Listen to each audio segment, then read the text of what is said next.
안녕하십니까. 세상 읽어주는 남자 이상훈입니다. 오늘은 아날로그 반도체에 대해서 알아보는 시간을 갖겠습니다. 이 텍사스 인스트루먼트라는 기업을 들어봤을 것입니다. 이 삼성과 TSMC와 어떤 식으로든 연결돼 왔던 업체가 바로 이곳입니다.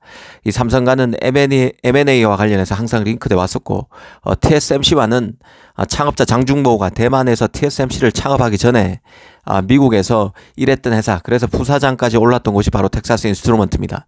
이 업체를 언급하는 이유는 대표 아날로그 반도체 업체로서 반도체 업황의 방향타 역할을 하기 때문인데요. 이 텍사스 인스트루먼트는 각종 인베디드 칩을 생산하고 있습니다. 온도 변화 감지, 모터 제어 칩, 그리고 전력 관리 반도체 등이 있을 것입니다. 다양한 고객과 제품 리스트를 확보하고 있기 때문에 통상 반도체 업계에서 가장 먼저 분기 실적을 발표해 왔고, 그래서 반도체 업황 방향타 역할을 하고 있다고 이해하시면 됩니다. 사실 미국 반도체 제조라고 하면 양대 산맥이 바로 인텔과 마이크론입니다. 인텔은 프로세서, 그리고 마이크론은 메모리 분야에서 제조의 명맥을 이어오고 있습니다. 특히 인텔은 파운드리 재진출까지 선언해서 다른 기업의 칩을 생산하는 단계로 진입해 있습니다. 그런데 미국 제조의 대표 기업 중 또 다른 하나가 바로 텍사스 인스트루먼트입니다.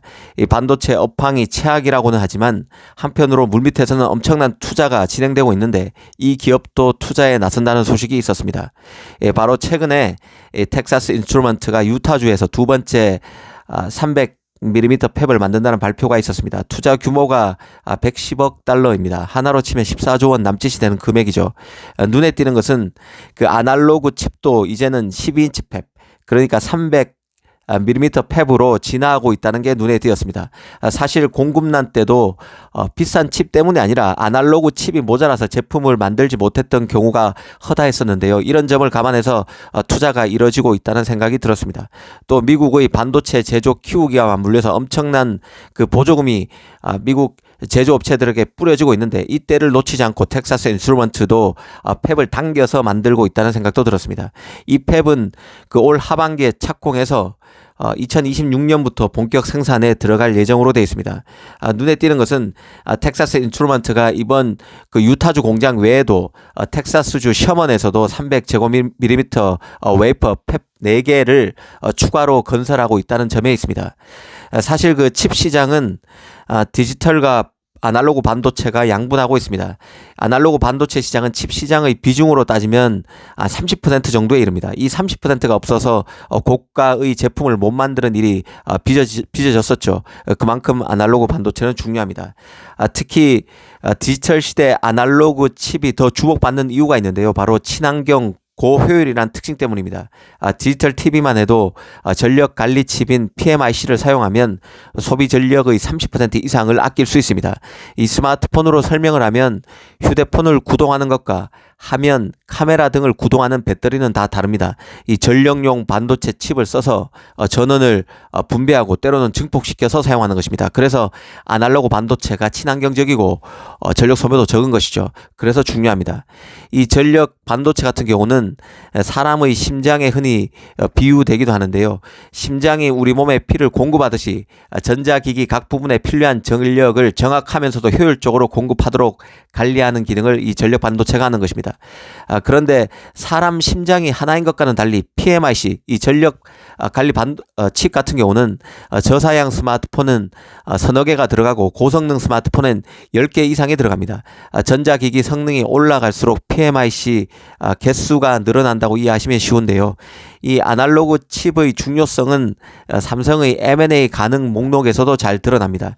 흔히 삼성의 유력 M&A 대상으로 꼽히는 기업으로는 네덜란드 차량용 반도체 업체 NXP, 그 다음에 지금 앞서 언급드렸던 텍사스 인스트루먼트, 일본 레사스, 독일 인피니온, ST 마이크로 등이 있는데요.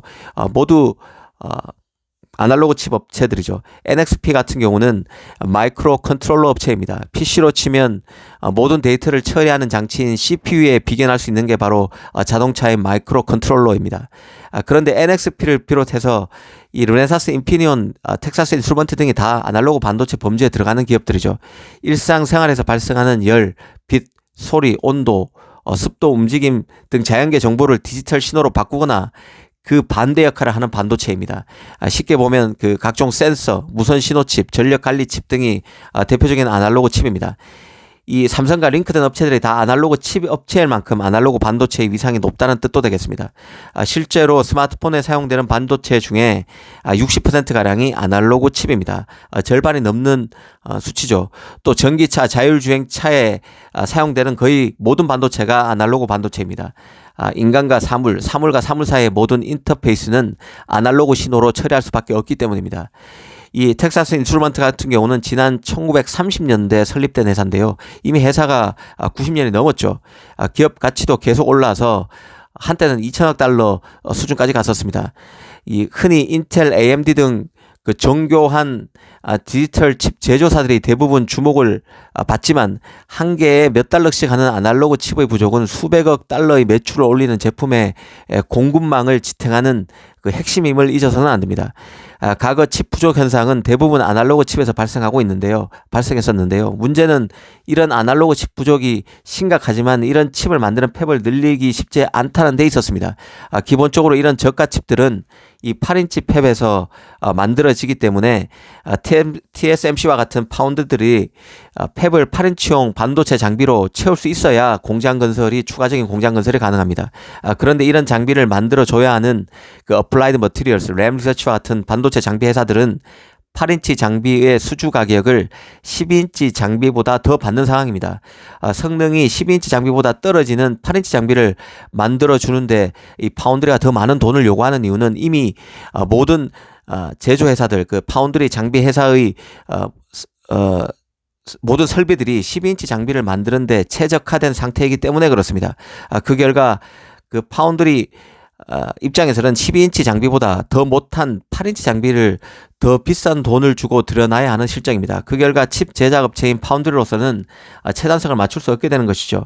8인치 팹을 쓰는 이유는 12인치 팹보다 원가가 싸기 때문인데 이런 이유 때문에 애초부터 새로 8인치 팹을 만드는 게 어려워지는 것입니다. 물론 그 과거 같으면 8인치 팹에서 만들던 칩이 이제는 12인치 팹으로 점점 넘어오고 있다는 점도 잊지 말아야 합니다. 12인치 팹 중에서도 많이 노후화된 팹, 그러니까 감가상각이 많이 떨어진 팹, 이제 너무 노후화돼서 다른 최신 칩을 만들기 어려워진 12인치 팹에서는 과거 8인치 팹에서 만들던 칩을 만들어도 문제가 없습니다. 특히 요즘에는 이 8인치 팹에서 만들던 칩을 12인치 팹으로 이동해서 만드는 추세도 점점 빨라지고 있습니다. 왜냐하면 칩의 성능이 점점 고성능을 요구하면서 이제 8인치 팹으로는 제작 자체가 안 되는 것이죠. 그래서 현재 그 텍사스 인스트루먼트 같은 대표적인 아날로그 반도체 업체들이 12인치 팹, 그러니까 300mm 팹 투자에 열정적으로 나서고 있는 것입니다. 텍사스 인스트루먼트의 12인치 팹 건설 소식도 이런 맥락에서 이해하시면 될 것 같습니다. 오늘은 텍사스 인스트루먼트를 통해서 아날로그 칩에 대해서 다시 한번 생각해 봤습니다. 감사합니다.